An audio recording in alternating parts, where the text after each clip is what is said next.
Hello and welcome to the Enlightened Path podcast. I'm Patricia Walls with Myriah Garcia here, and we have been relatives for a while now, and she's family. And I invited her on because not only is she an author, but she's also an artist.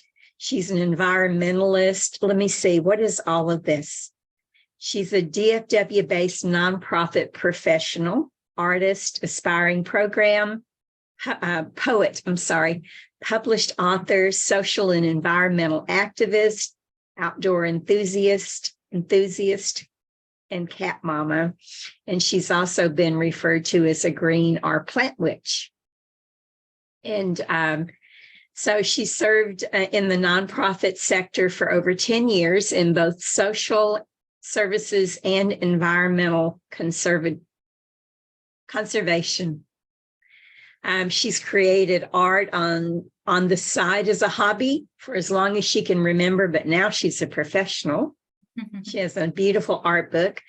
Art has always been therapeutic for her, and her latest collection embeds universal symbology and light language, near and dear to my heart. And her first art book that is published now is titled A Lover's Alchemy, Volume 1, The Quarantine Chronicles. And I have it, but it's behind me in the cabinet. I should have got it out so I could. Do you have one there? It's in a box packed away somewhere. Oh, yeah. Okay. I should have got mine out because I do have it. So unless it's summer in Texas, you're going to find her camping and hiking. Nature inspires her creativity and fulfills her need to connect with the nature world around her. So, she's an advocate for plant healing medicines, shadow work, and embracing one's inner revolution. So we're going to have quite the talk because Myriah is one of those people that is just like well-rounded, multidimensional. How can you be well-rounded, multidimensional at the same time? I don't know, but we are. And so there's just so many topics that we can talk on. And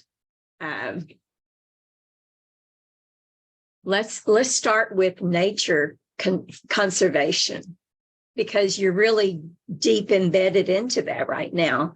Mm-hmm. Right. So let's talk about that and what you're doing and maybe how other people can get involved. Okay, sure. So the nonprofit I work for now is called the Nature Conservancy. I believe right now it is the largest environmental conservation nonprofit in the world. I think they just moved that standing within the last year.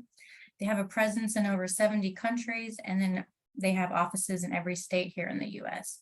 And I think we're up to about maybe 5,000 employees kind of scattered throughout the world.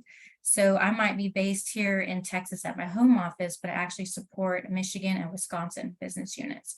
So I manage all of their contracts and agreements. So if we want to plant 500,000 trees on a preserve, I write the contract for that.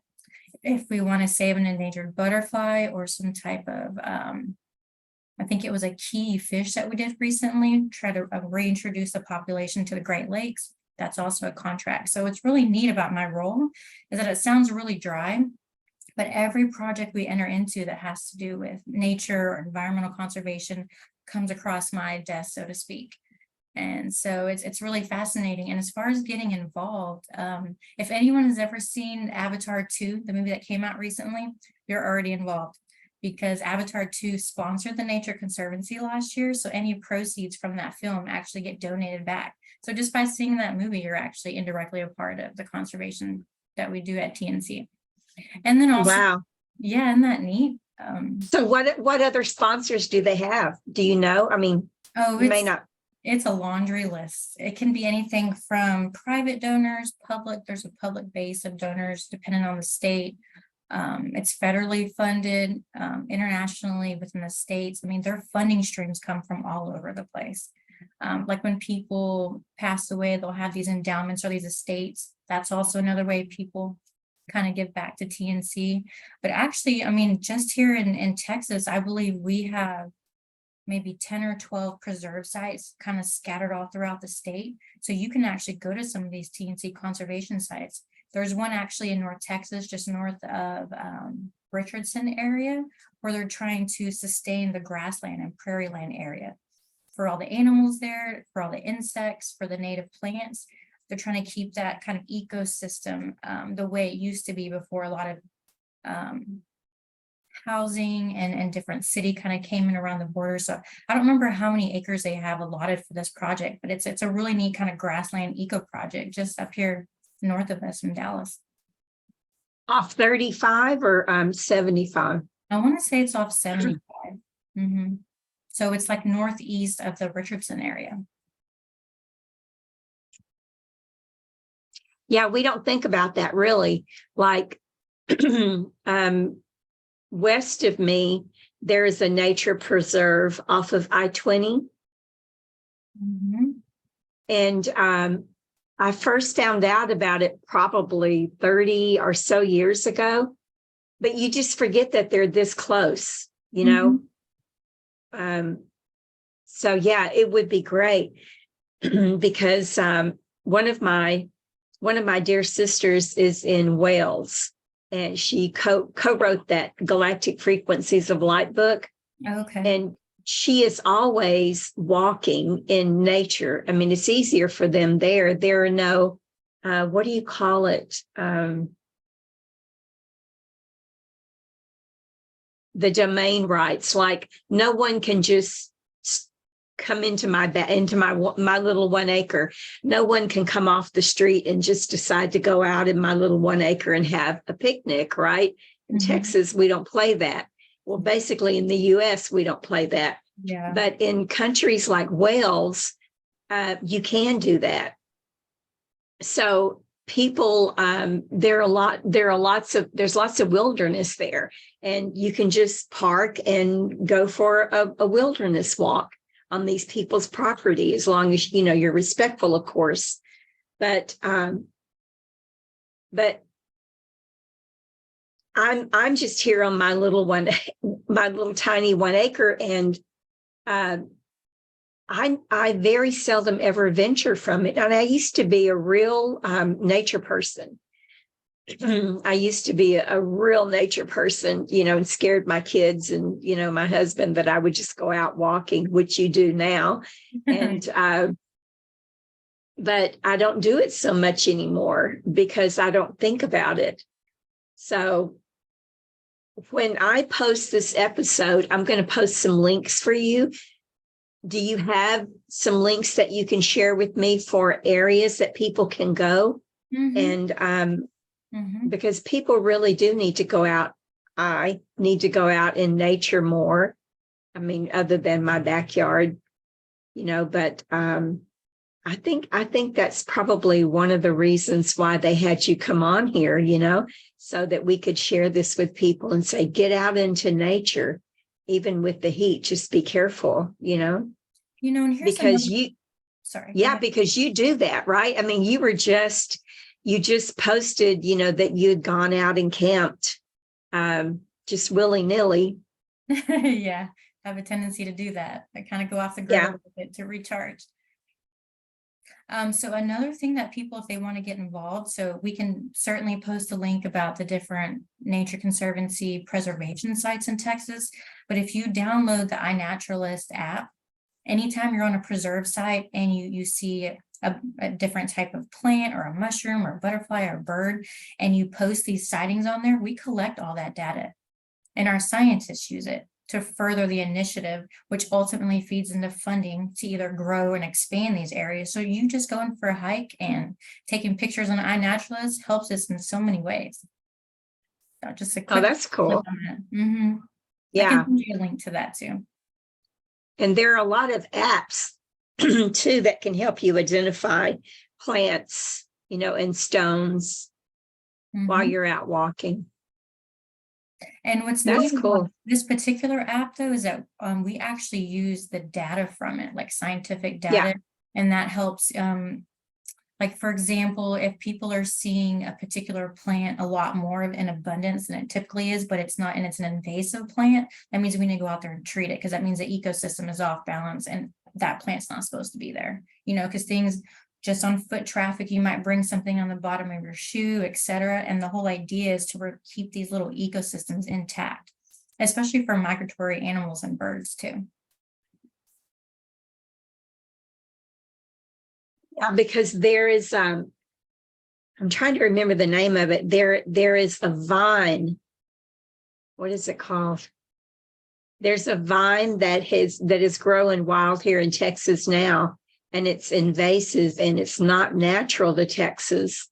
There's a lot of healing properties to it, but what is it? Do you know what I'm talking about? It's got big green leaves. I think I do. I think whenever I go to Tyler State Park, I see a lot of those viney, it's like overgrowth out there in the hiking. Yeah. And it'll snuff out things around it, unfortunately.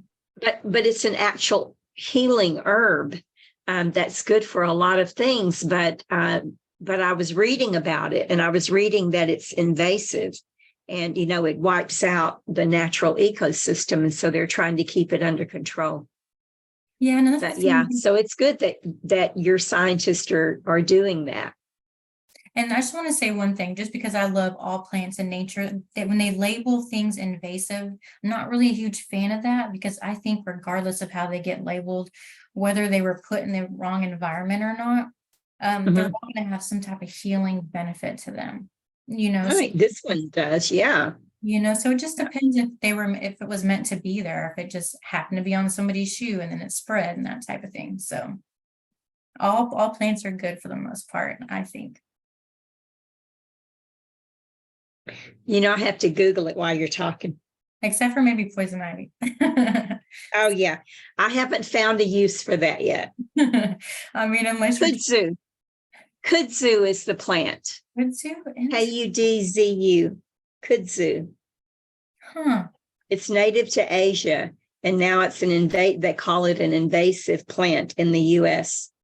The root, flower, and leaf are used as medicine.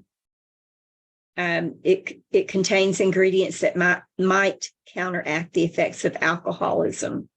You know what? I actually have that tincture in my cabinet because I bought that for somebody who I thought might be interested in kicking a vice or a habit with this tincture. I think you have to make it continuously though, but I didn't realize that we had that growing here in Texas. That's pretty neat. Yeah. One of my dear friends who's not in body anymore had given me the advice for someone who's alcoholic one time. So my friend had said, if you go and you take this plant and you brew it into a tea and give it to the person, that every time that they try to drink alcohol, they will just get violently ill. So it keeps them from, it takes away the not addiction, the want to drink, I guess. But of course you have to have the permission to do it, and who's going to agree to that, right? But that's the first time I ever heard of kudzu. That is interesting. I'm buying this tincture online thinking it's come from some other type of climate environment. Here we have it in Texas. So, growing everywhere. Really, it's beautiful. It's big green shiny leaves. It's really beautiful. Maybe we have an epidemic of alcoholism in Texas. I don't know. Yeah. So there is a warning: taking kudzu might harm the liver. So, I mean, for anybody listening that wants to go out there and grab some, you do need to check out all the side effects and the contraindications on it. Don't just go out and start taking it. Definitely. So it also has effects on estrogen. Anyway, there you go. So, and another one is hairy vetch. Do you know what hairy vetch is? It might sound familiar, but I'm not sure. it's another one that they consider to be invasive. And I first ran across it when I was in South Dakota, and the spirits called it understanding medicine. And so it's got tiny, like pale green leaves on it and purple flowers. Anyway, I found it and I planted some here, and it took over everything. Oh, wow. It literally took over the entire garden. But yeah, so there are a few things that you do have to be mindful of, you know. Does that also have any type of health benefit, like that particular plant? I don't know if it has, I mean, I call it an understanding plant. I mean, they called it the understanding plant. Meaning whenever you would, and I think I showed it to you one time, maybe not, but if you chew one of the little tiny leaves, asking the plant for help, you will get understanding within 3 hours, 3 days, 3 weeks, whatever your question was. Okay, you have mentioned this before in the past. Yeah, I do remember Yeah. that. Harry Vetch. Well, I might need to forage some here pretty soon. Get some. I got plenty. Okay. Healing. I'm sorry, I got off topic. Oh, you're fine. So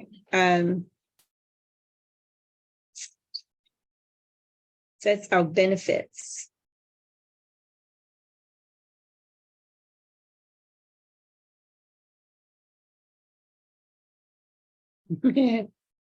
It looks like it may not have any other than being cute and giving understanding. Well, I mean, that's a benefit in itself. Absolutely. Well, I'm trying to think how much I want to talk about here, but speaking of plant healing modalities, I'll be going to a retreat next Saturday. Okay. Kind of in your neck of the woods. So I know that there are some cautions that you have to take for the safety of those people who are giving these things. But so share as much as you want to, you know, as much as you can. Well, I mean, to keep everybody safe.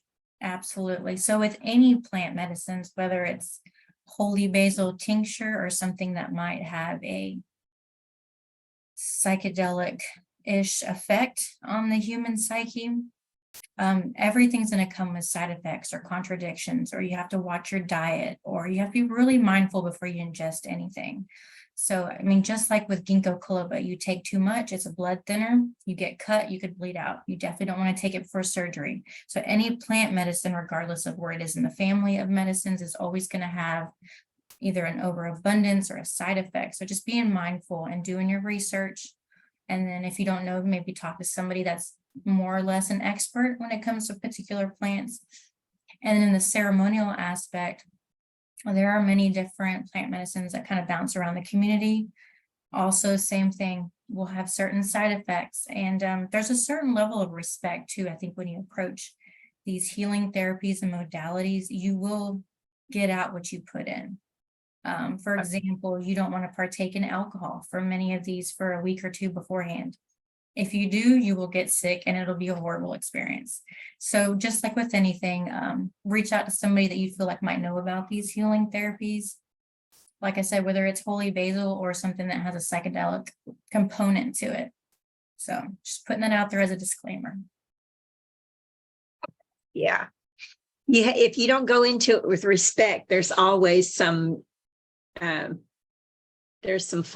some pushbacks, because plants are a lot of people don't believe this, but to me, they're sentient beings. You know, everything that lives, grows, breathes, emits energy is a sentient being, and you have to treat it with respect. Mm-hmm. You know? I mean, I was just going to kind of touch on that a little bit. I was like, I don't know how hippy dippy this crowd is sometimes, but for me too, same vein of thought, Mama Pat, is that, all these living things have a spirit, and those Right. spirits have personalities too, and it's how you approach any and all things. So yes, absolutely. Just like the one that you just referenced, the hairy something plant of The knowledge. hairy vetch. Yeah. So, that's kind of its gift and its benefit. And some of these other plant medicines have their own gift to bestow too in those realms, but definitely a level of respect. Mhm.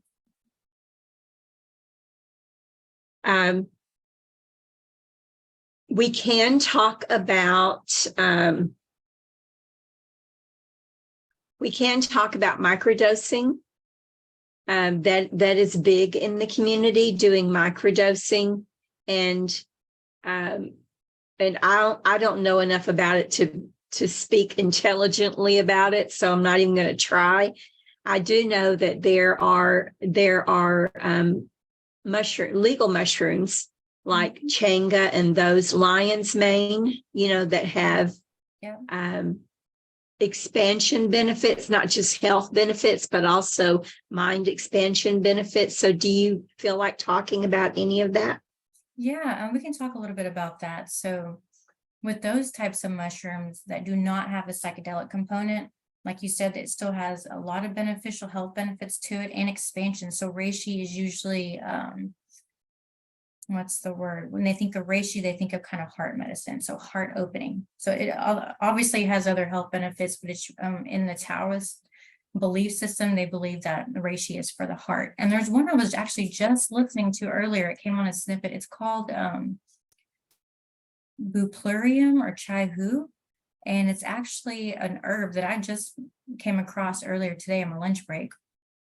And this one is said to detox the liver, but it also helps with releasing stuck emotions. So like anything that you have in your system, because our system, physical and spirit, holds on to emotions. And this, in the Taoist tradition, this supposedly helps release stuck and old repressed emotions. So I was going to look. Oh, I know someone who can use that. So what is it again? So I'll spell it for you. It's CHAI, and then second word is HU. But I think where you're going to find it is this other term for it. So it's BUPLUREUM,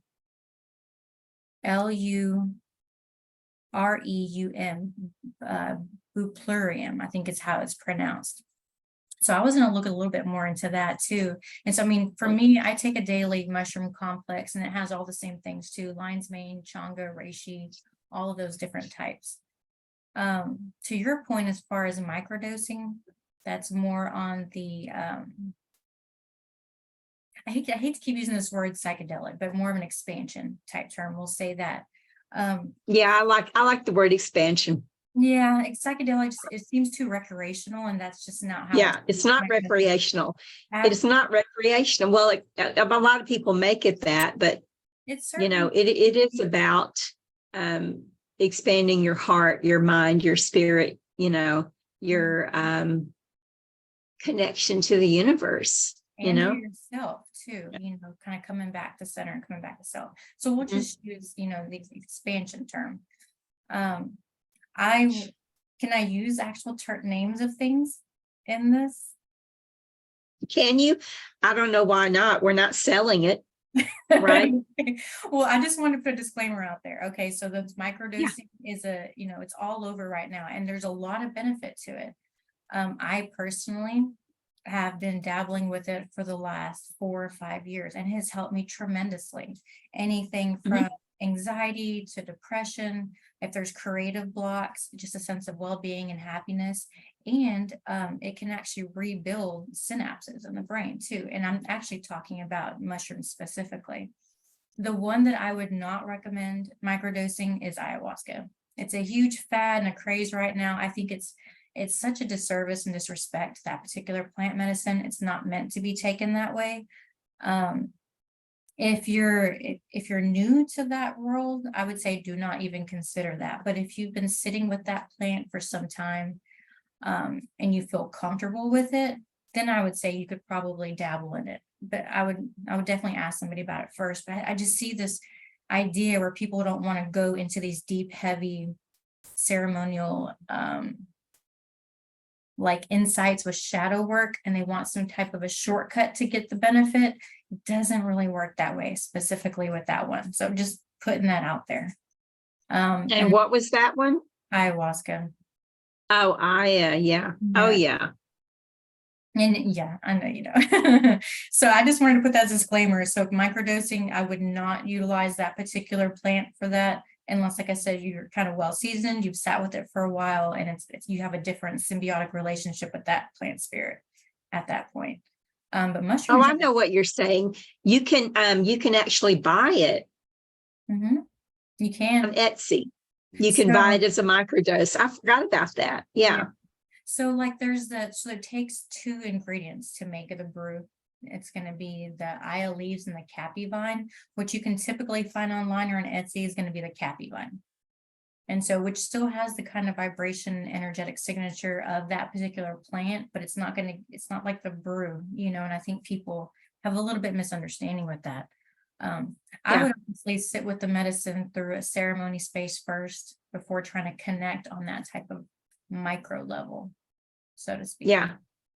Because they're, I mean, that is what I consider ceremonial. I mean, there are prayers that go along with it before there's respect, there's preparation, like you said, because there are contraindications, even with food and environment to taking that particular form of plant medicine and medication. I mean, I know that much. Yeah. And so people can be, even just being on blood pressure medication, you really need to look Right. at it first, things that we might take on a daily basis that we don't consider might have an effect. It could actually. So just to be on the safe side. Yeah. Yeah, it's become a huge really crazy wave, with plant medicine, and I've noticed some people. Plant medicine is meant to be done ceremonially. It's meant to be done for the purpose of healing and expansion, and it's meant to be done with respect, with ceremony, with things with people who know what they're doing. But it has become recreational. I know several people who have, it has become recreational for them, and they get burnt out. I mean, there should be a warning label, right? Because I've seen these people get spun out. And it becomes almost like bad, and they take too much, or they expand too far out without doing any of the integration work to come back into self. So if you keep spinning and spinning out, you're going to find yourself way out there, and you're going to lose sight of yourself. You're definitely not going to be grounded anymore, and you're just going to kind of be out there. The integration work post any of those healing ceremonies is absolutely integral. Like that's also a huge part of the process. There's the pre-work, the intention, the dieta, all this type of thing. You can even do it with mushrooms too. There's a kind of way to prepare for it as well. And then the ceremony and the healing aspect of it. And then there's also the post work. It's kind of like a 3-phase approach. Yeah. So I agree. Yeah. Do you want to expand on that any, or do you want to move on to a different subject? Yeah, let's not get too much into that. I don't want to get anybody in trouble or myself. I mean, it's a pretty open subject now. Science is even talking about the benefits of even psychedelic mushrooms. They are talking about the benefits of psychoactives, and there's even it's not mushroom. I think, didn't they say that this is actually a lab created? What is it? Ketamine. People are doing ketamine treatments, and I know I saw that recently. I don't know much about it. I mean, I know it was a horse. It typically was a horse tranquilizer, right? And they create a synthetic version of it. Exactly, and people are doing those therapies, and it's interesting. I don't know. Everybody does what they feel is right for them, but way off my radar for a reason, The But, idea of it being synthetic is what immediately turns me off. Anything kind of yeah, chemical based, first of all. And I mean, I guess if there's some benefit, so they market it as anti-anxiety, anti-depression, remove these kind of blocks. And I mean, it's got to mhm. have some credibility if people are using it, right? I don't know much about that particular one, to be honest. They're even using it for anesthesiology. I don't know if you're aware of that. Mm-mm. My husband went in for a procedure and they gave him ketamine as for his anesthesia. Yes. So it numbs you in that capacity? Numbing drug? It was because he is a veteran, and they assumed that it would assist him, but it spun him out for a couple of days. Oh, wow. And so now when I go, what they told me is put it on the list of things that he's allergic to. Mm-hmm. Because his reaction to it was not healthy at all. So, I mean, that seems so experimental. Someone who comes in who's never probably taken it before ever, and they want to give them something like that. That's a little wild. Yeah. This was an anesthesiologist who gave it to him. I don't think there's been enough research yet to understand that particular, I guess you want to call it medication or treatment, or like the long term. I think it's too new. Yeah. But to your point, as far as people using expansion mushrooms, MAPS, they've been doing research on that and ayahuasca for many, many years. Right. You can actually sign up for these blind studies. Now, I don't know if you're going to get a placebo or you're going to get the real thing, but you can actually be a part of these studies. And they've seen phenomenal benefit in both of those. Mm-hmm. So I actually considered going to MAPS and working there for like a year, just because I wanted the clinical experience, and then ended up getting the job at the Nature Conservancy. But yeah, that would be interesting for some people, I'm sure. I really wanted to see the tangible like data, and I wanted to see the research, because you can read all kinds of articles online, but I love whenever spirit and science meet. I love that so much. Like, example of that is grounding. Everybody's talking about this grounding phenomenon, which is not a phenomenon. There's actually science that backs it. And I'm kind of throwing Danny under the bus here a little bit, but her and Greg this morning were out behind their house this morning, and they had some type of electrical dowsing meter thing. And they measured, let's see, how did they do this? Yeah, they measured the electricity coming from the bottom of their soles before they put it on the ground, and then they put their feet on the ground, and it hiked up the voltage, and they were being exposed to electricity coming out of the ground. And so I love science and spirit meets. I think it's incredible.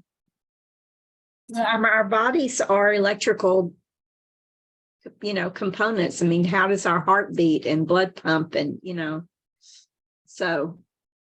And as a matter of fact, it's part of the book that I'm writing that, I'm waiting to come back from the formatter. But there was the beings were talking to me about humans being magnetic. And I was like, really, beings? You want me to put that in there? And so before I put anything in the book, I do research on it, right?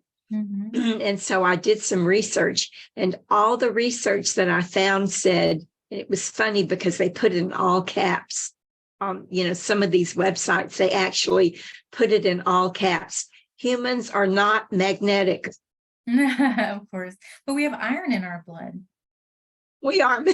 Yeah. But I don't know what it is with science where they don't want us to know that we're magnetic, but they literally put it in all caps. Humans are not magnetic. And the beings just had a great laugh with that. And they're like, hello, you're always talking about magnetizing things to you, or repelling things. So why do you think that you're not magnetic? You're an electrical being. You have metal in your body, you have metal components. And so they just went on and on and on. So I put it in the book, but yeah, there's some things that that science, they drip us information, right? they drip it to us when they want us to know something. But grounding is a real thing. Yeah.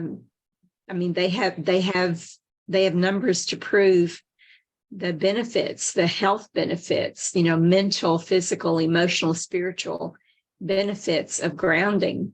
Mm-hmm. Yeah.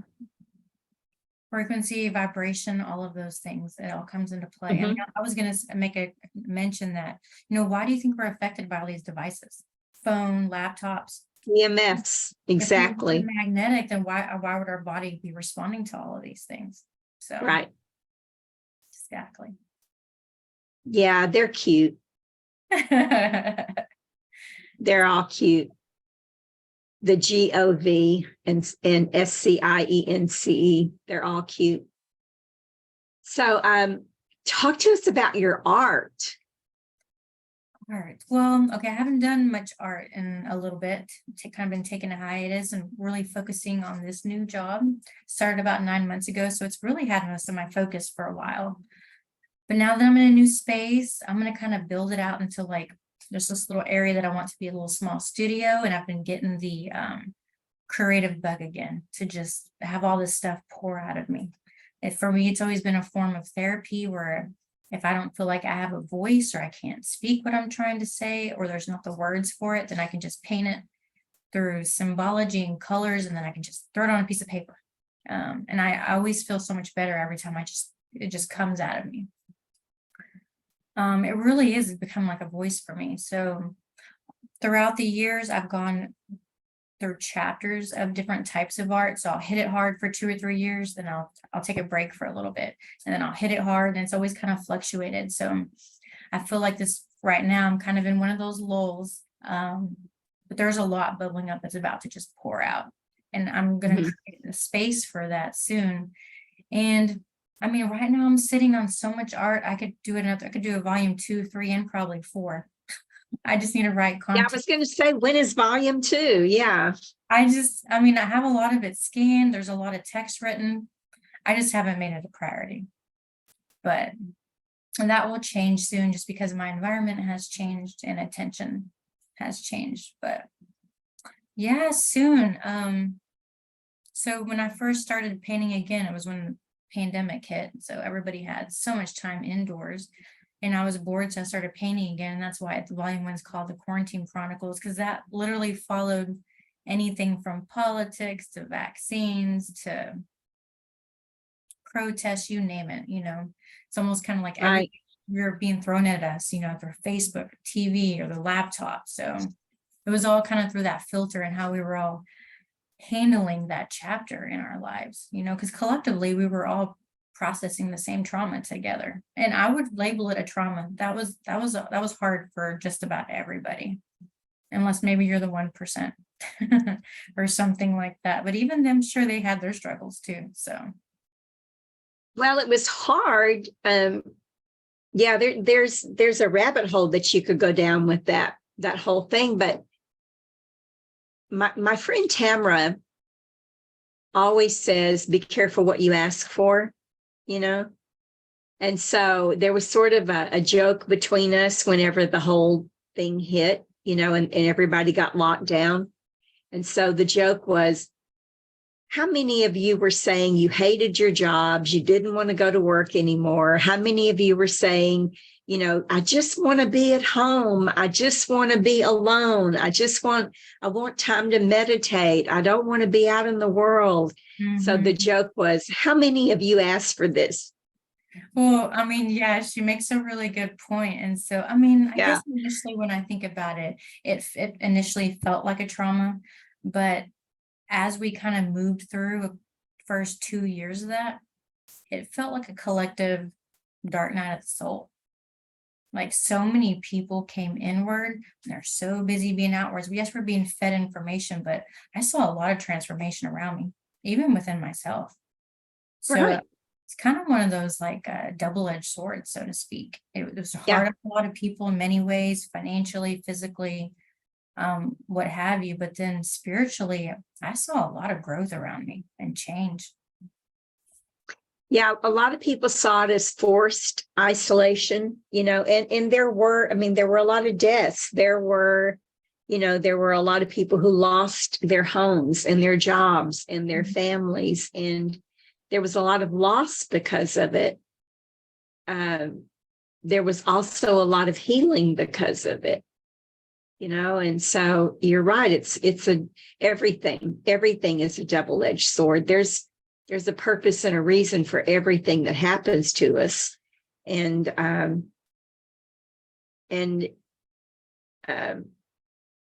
there's always a birth after the death. There's always a new growth after a death. And so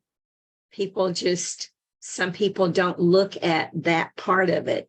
They don't look at the part of, well, this had to go away so that this could come in, Very much so. So just depends on whether you see it as the glass half empty or the glass half full.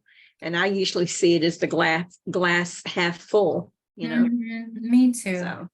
I think when I initially, labeled it a trauma is because when I was working at City Square, we work with a lot of homeless individuals and families in poverty. It was already hard for that population of people. And to see us try to meet some kind of need throughout that time, it was chaos, Mama Pat. But then, a lot of aid started coming through and there was like an upswing in assistance. But I think when I was kind of painting through all of these emotions and all of these stages and just kind of being all over the place, for me, I felt like anytime I would add light language, it was a way to transmute all of that and to release it.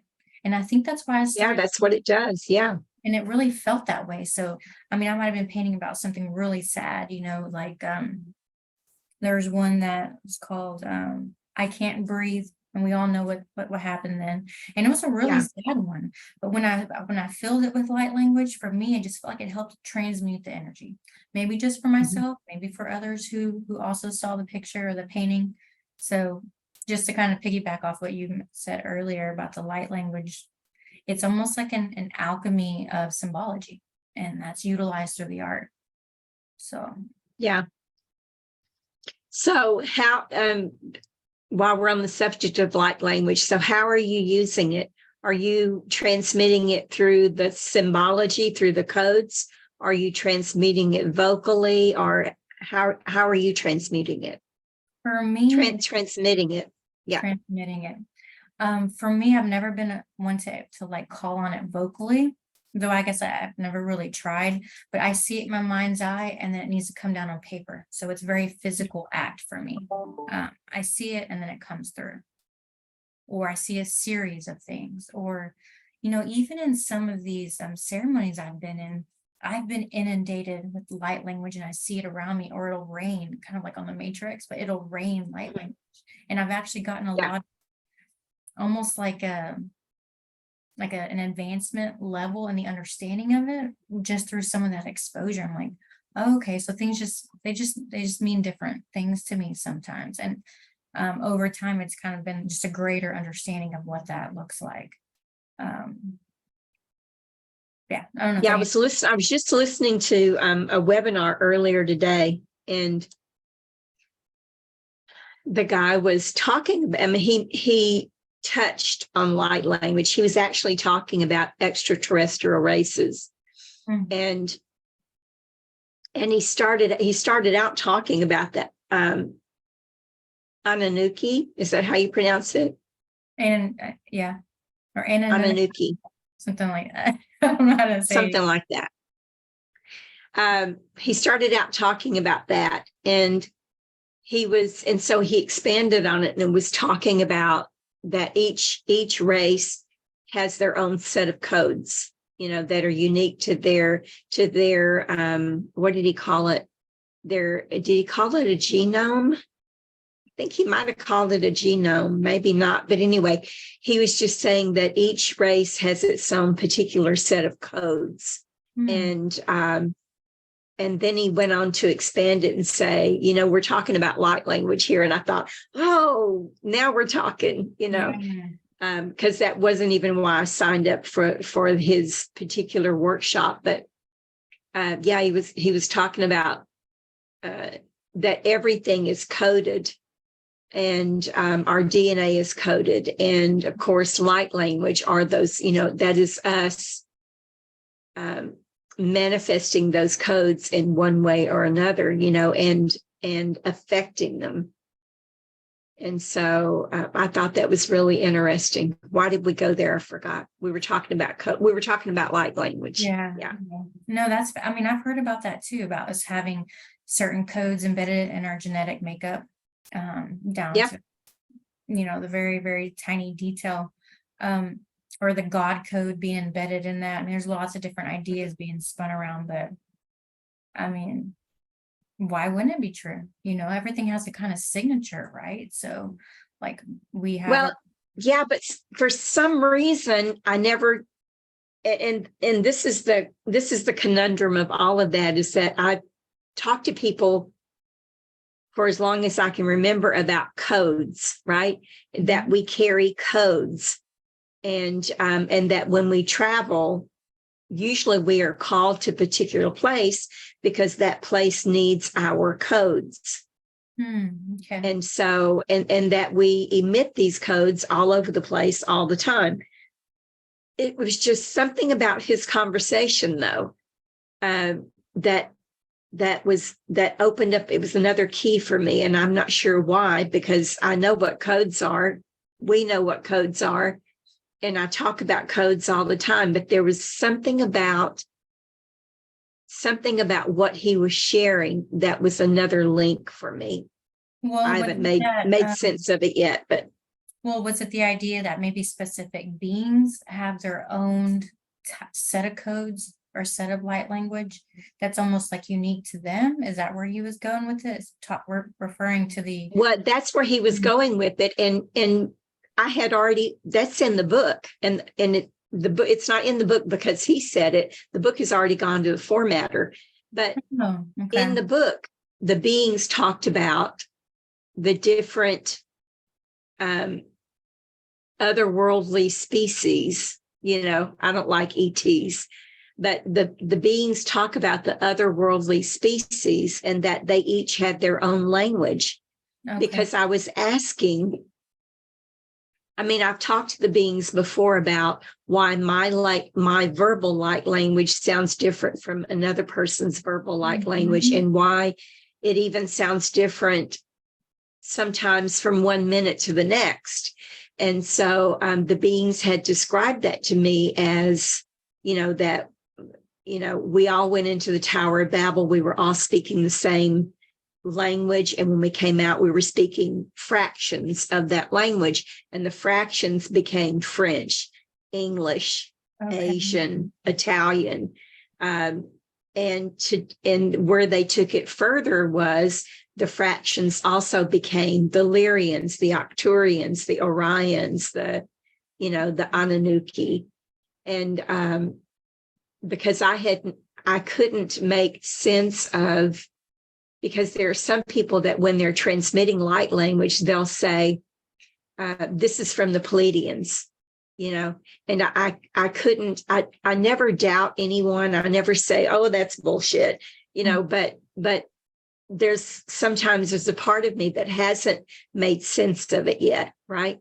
And so when people were saying that they were channeling light language from the Pleiadians, there was that part of me that couldn't make sense of it yet, and so that's the part that the beings clicked in for me, was that, when they fractionated off the one source language, of course, it also involved other world species. It wasn't just humans on planet Earth, because Earth is just another one of the stars, right? It's another one of the planets. But there was something about what this guy said, and it'll make sense to me later, I'm sure. Probably around 2:00 in the morning, I'll go. Light bulb, yeah. Well, that's the thing. So if you have, say, 3 different people speaking light language that they feel are calling from the Pleiadians, are those 3 going to sound the same? Or are they going to be like a variation of one another? So is it like we have all these different languages and accents? Is that going to be like the idea between the Pleiadian light language being a little different with each person, would you say? So they explained to me like, I think it was the Arcturians. They said the Arcturians sounded a lot like Vietnamese. Oh, That when someone was channeling or transmitting Arcturian, other world species language, that they very often sounded Vietnamese, and there were other references. And my daughter Tiffany, another co-author of that first light language book, when she speaks light language, she does a lot of clicks. She clicks her tongue a lot, and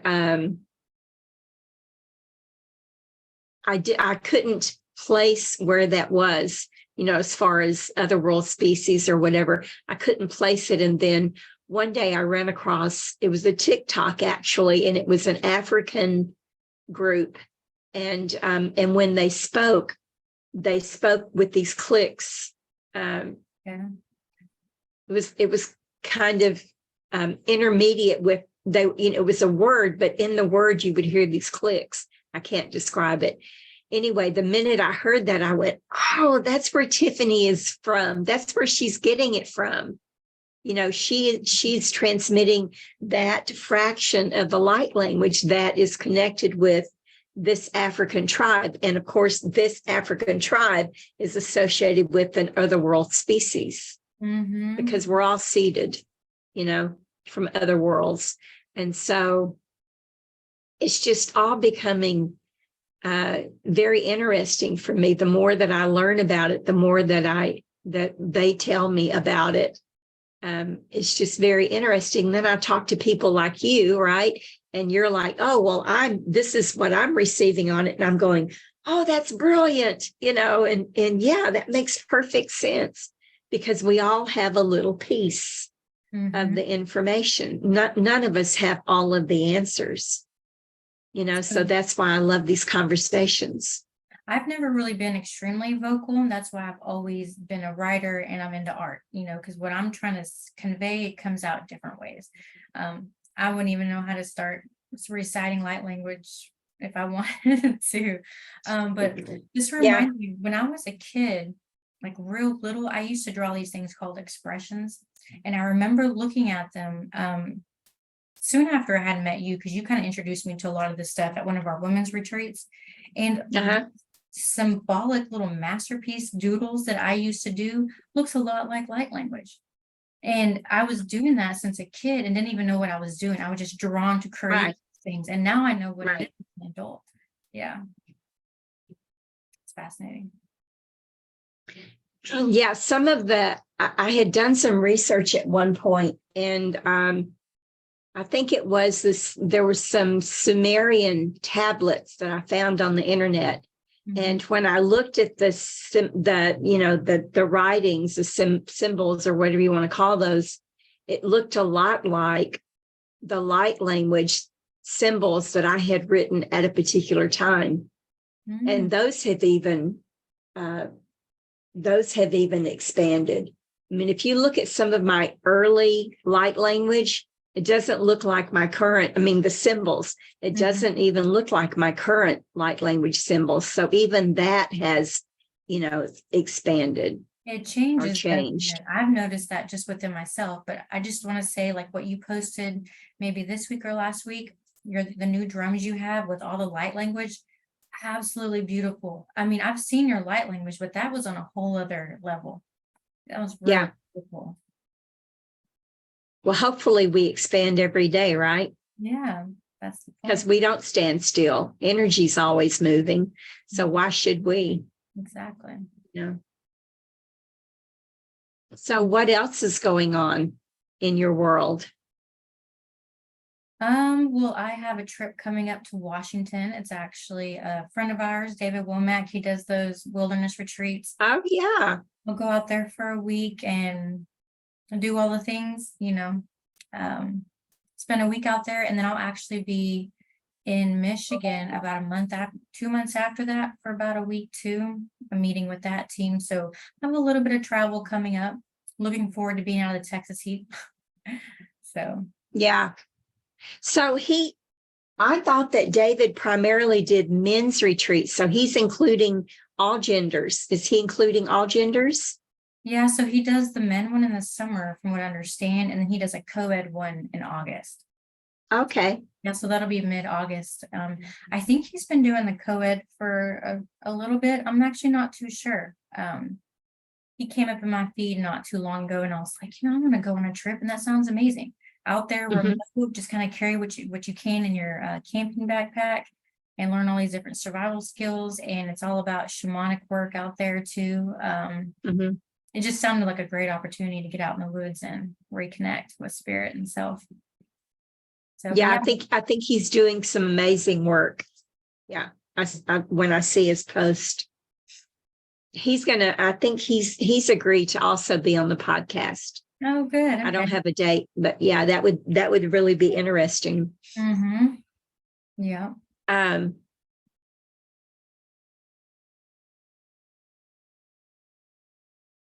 They keep wanting me to they're wanting you to touch on working with nature spirits.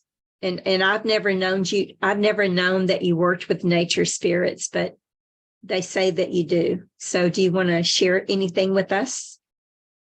I mean, I feel like I do this kind of unconsciously, but I am always talking to the plants around me.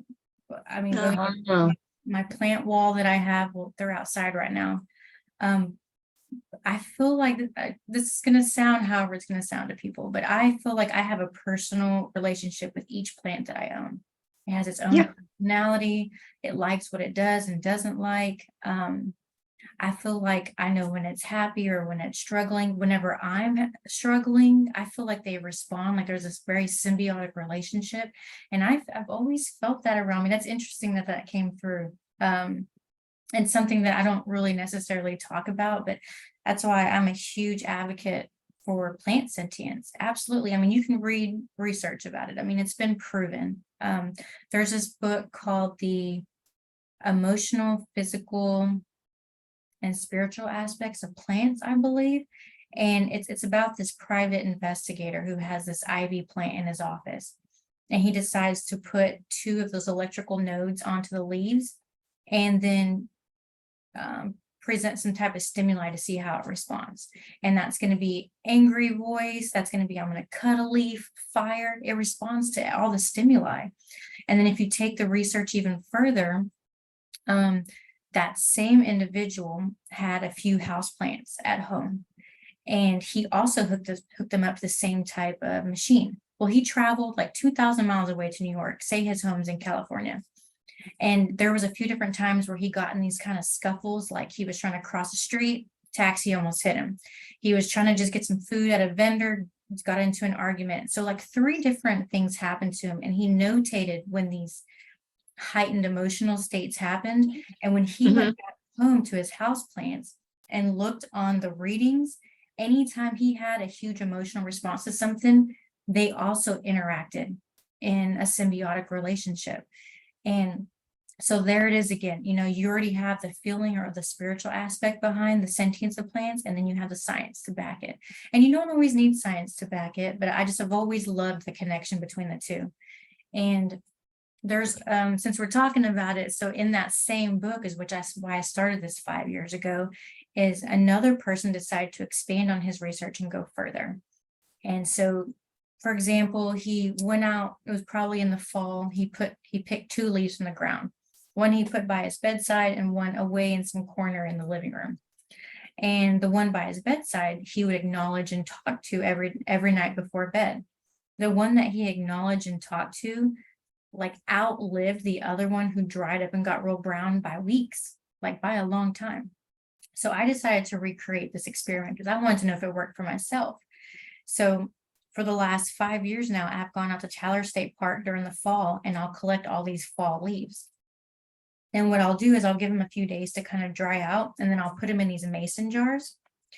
And I mean, up until recently, I finally released all of them and let go of the experiment when I moved in here. But the leaves that I had 5 years ago in this jar were still intact and colorful. And every single year I've been replicating the experiment just to understand that there is this connection, this sentience with plants. And Yeah. because I acknowledge them, that they were there, they never died on me. Right. It's interesting that you ask about that. So I have these little side projects sometimes that I work on. Isn't that in line with Dr. Emoto's experiments with water, right? There's consciousness in water, just like there is with plants. Conscious is still a living being.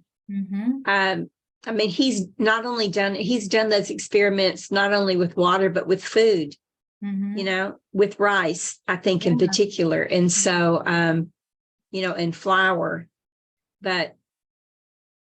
and there you can purchase these machines that you can connect to a plant and hear the frequency of the plant. You've seen those. Yeah. Mm-hmm. Yeah.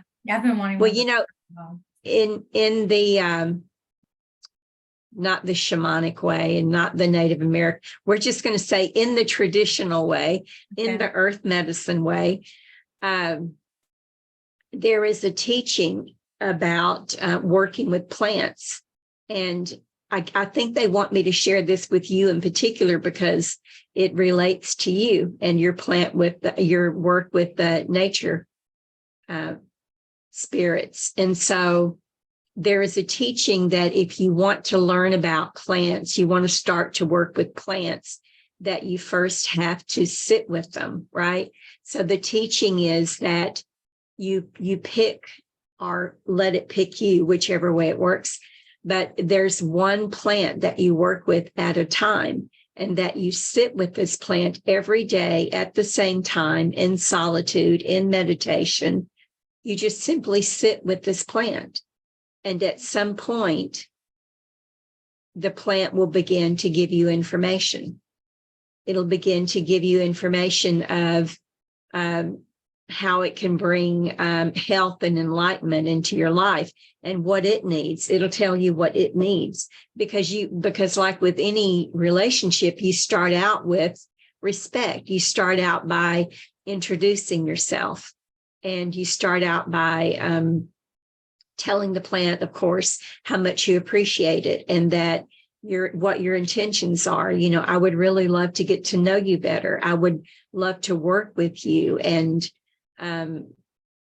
tell me what we need to do. And then you just listen for however long it takes. It could take a week. It could take 6 weeks. It could, who knows, to make a connection. But when I mentioned the understanding plant, so that's what happened with me on one of my fasts, is that there were 2 plants around my area. One was what we know as echinacea, and one was this hairy vetch. And when I asked those 2 plants, I sat with them because that's what I was doing there, right?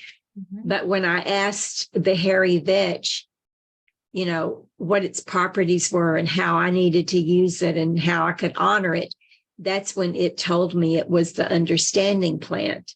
Mm. You won't find that written anywhere because that was that's how that plant worked with me. It was particular to me, right? Oh, okay. And for the echinacea told me it was for pain. You're not going to read that anywhere. Mm-hmm. But it said that it was for emotional pain.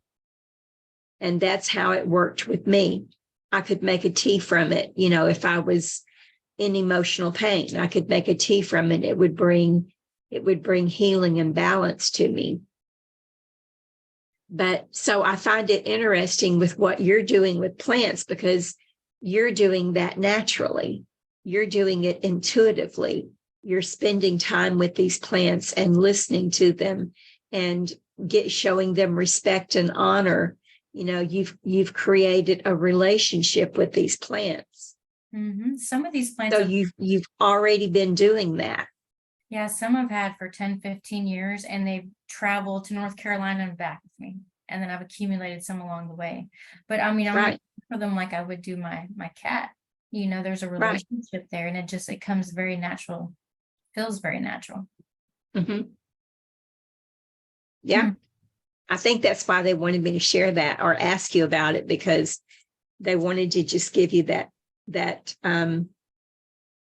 not so much confirmation, but atta girl, that they are so happy that you're doing what you're doing. Thank you for sharing that. I appreciate that. And to help others, by your example of what you're doing.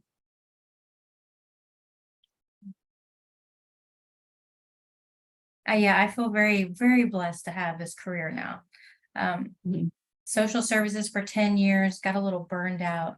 But I still volunteer on the side. There's a homeless shelter that it's actually the Tarrant County branch from the Dallas one that I used to go to that I've been visiting. So I can still kind of have that social piece out here and then do the other kind of work too in tandem. So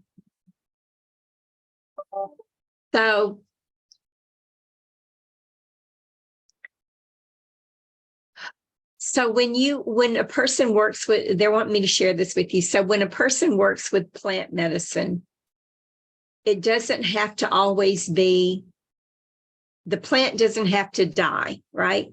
You don't have to use the physical beingness of the plant in order to bring healing. You can work with the essence of the plant. And so they say that you do that already, but they're warning you to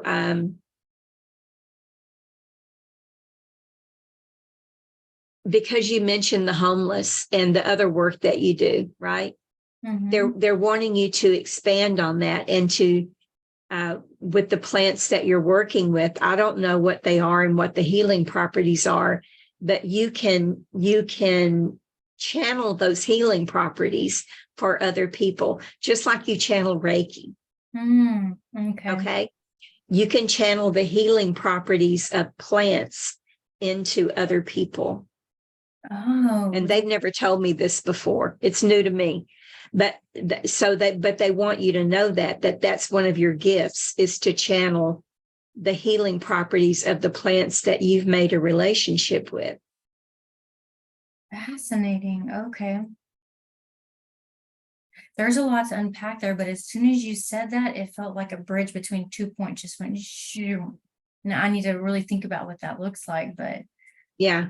Thank you for that. Yeah. And what you can do with it, as far as helping, because it's not just humans that need it, it's animals that need it. It's the environment that needs it. It's all interactive, isn't it?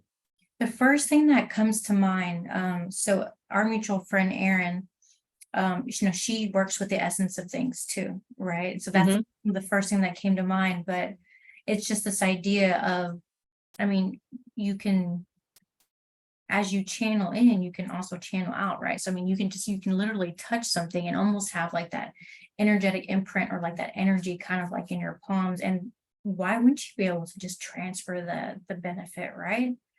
Right. I love that. Yeah, I need to sit with that. That's incredible. Yeah. You can't, not you in particular, but a person can't do that without first making a connection with the plant, which is what you've done with the set of plants that you work with right now. I have one in particular that is, it's a type of succulent, but it's called the everlasting or lifelong plant. And it's supposed to be an all-encompassing, like, healing plant. My mom gave it to me, and it's grown. It loves this heat. It's like super happy out there. Just give it a couple drops of water. But if anything has like an array of healing benefits, it would be that little guy for sure that I can think of. And holy basil. Are you growing holy basil? Yep. I was, and then I tinctured a whole bunch of it. Yeah. Okay. Yeah, they're wanting you to grow more holy basil. That's one of my absolute favorites. Okay. Yeah. And Erin already works with that. She already works with the essence of plants, because I remember her one day, I saw her at a psychic fair and she handed me a vial and she said, hold this, because she's a little nature spirit herself. And she said, hold this. And she started giggling, and I'm like, okay.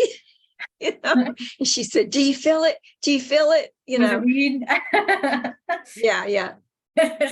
So, yeah. So it was, yeah. So she's already doing that work. So Yeah. maybe you just need to touch base with her, if you want to refine the process, because she's already doing it, and she can give you a lot more information. So we're About, actually neighbors now, and I reached out to her because I've moved a little bit more northwest. She's not too far from me. So yeah, we'll be getting oh, together. good. She's an amazing person. I Yeah. haven't reached out to her yet to be on the podcast. Not for any particular reason. I've just got such, our Dallas community is so massive. There are so many talented, amazing people in the Metroplex, not Dallas, but in the Metroplex. And so every once in a while, I'll go, oh yeah, I need to reach out to this one, It's grown So quite a bit. she is on my list, definitely on my She's going to list. be a wealth of knowledge. Yeah. Yeah. She's the Yeah. first person that told me about Ormus and how it worked, and I was just blown away. Yeah. Yeah. I'll let her explain all that, but she's highly scientific and technical as much as she is spiritual. I love the combination. Yeah. She has I think she has 2 master's degrees, and yeah, she's just an amazing person in her knowledge base and what she does. Yeah. I've connected a lot of people with her particularly for the Ormus, Yeah. Every time I run into somebody who's making Ormus, I'm like, do you know Erin? Yeah. I mean, she's the only person I know that has refined it the way that she has, Yeah. Yeah. Yeah. Yeah. That reminds me to reach out to her. Yeah. Well, I'm excited for everything that you're doing and all of these new adventures that you're having, and particularly, that the plants finally got you in line with where they wanted you to be, which is working with nature, right? Yeah. And getting paid for it. Right. Yeah. Getting paid for doing what you do naturally and what you love. I mean, what's better than that? So, and you said that this particular organization is all over the world. So, I mean, there is the opportunity somewhere for you to travel worldwide with this. Wouldn't that be amazing? I could either go work at a chapter in Belize, or I could just go move there because I'm remote anyways. So yeah, I'm really only as limited as where I want to travel and move and live. So it's been great. Yeah, I've heard that Malta is a really cool place to live. Oh, okay. Yeah. Yeah. Ireland. Oh my goodness. Oh, yeah. Ireland would be amazing. Yeah. Peru. There's so many places. I was just about to say Peru. Yeah. You could do the Julia Roberts thing. You could move here for 6 months and move there for 6 months. I sure could. You could. Yeah, you certainly could. Well, I've enjoyed talking to you. Are there any last things that any wisdom that you want to share with people? Oh, not to put me on the spot or anything. Okay, if you're going to microdose, do it carefully and responsibly. Any questions, please reach out to anybody. Either one of us can answer questions. I'm always available if you have questions after this. This is something catch your fancy and you want to know a little bit more about it.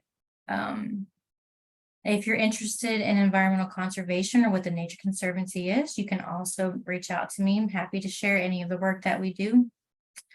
I'll be posting art soon, hopefully. I usually do that on Facebook and Instagram, so maybe you'll see some of that here pretty soon. And I think that might be it, Mama Pat. I'll put a link to your book. I'll find the link on Amazon and put the link there. And then if you can text me the link to the Nature Conservancy and any other thing that you want me to add. Yeah, okay, I can do that.